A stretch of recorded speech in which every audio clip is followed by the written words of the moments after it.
Okay, people, the intercooled Whipple built 89 Fox body ragtop is off the jack stands finally, and it is running.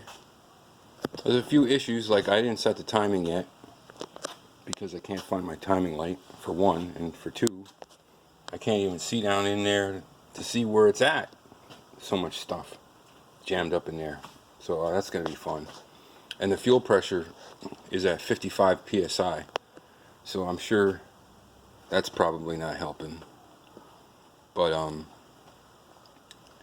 yeah, it's built, it's almost done, it runs, it's not throwing any belts.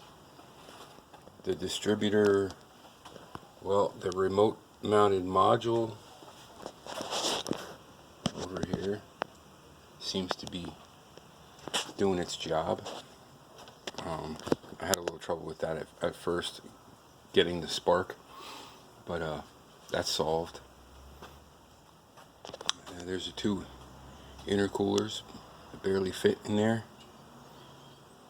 You only see one intake pipe. That's because the other one is directly underneath it and feeds it from the bottom. So there's two 3-inch inlet tubes that go into the 90 millimeter mass air throttle setup, dual 62 millimeter throttle. Yeah, a lot of custom. I mean, this bracket here for the throttle is custom. Talking about threading the needle for the cable and the spring in there.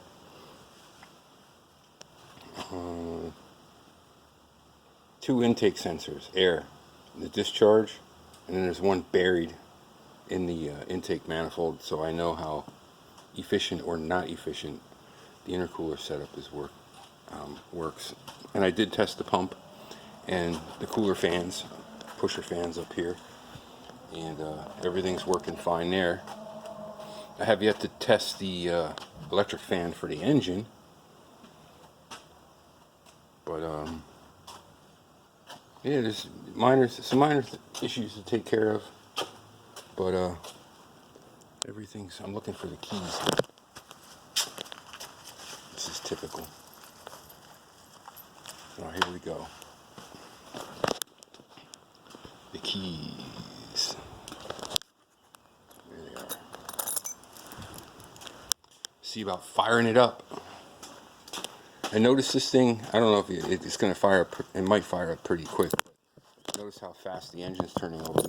This car never turned over so fast. In fact, I thought at first that I broke a timing chain because of how fast it spun, and that's because I ran a 0 gauge welding cable from the trunk up to the starter solenoid, and then I ran two positive cables, factory OEM size cables, to the starter. So I used to have trouble at gas stations, you know, like feeling like an idiot because the thing would go rah, rah, and then it would fire up.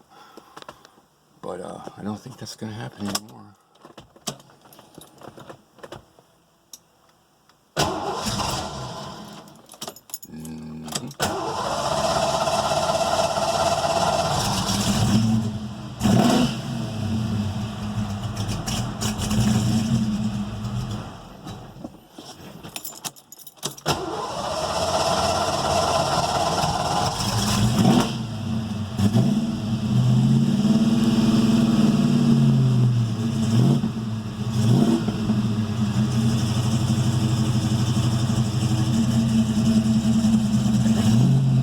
Plugs might be fouling.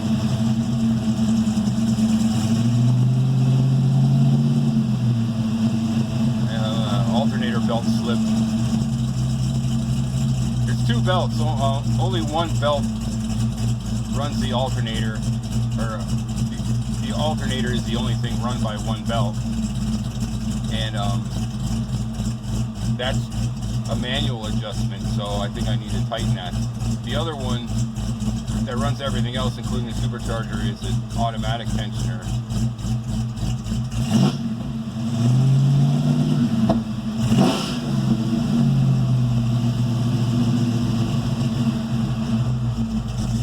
Yeah, it's okay at an idle, but as soon as you rev it up, the alternator light comes on. Of course, I need fuel. I think there's like 2 gallons in the tank. But there you go. That's it for now. The first update. When I get it out on the road, we'll see what it sounds like running down the street. Okay.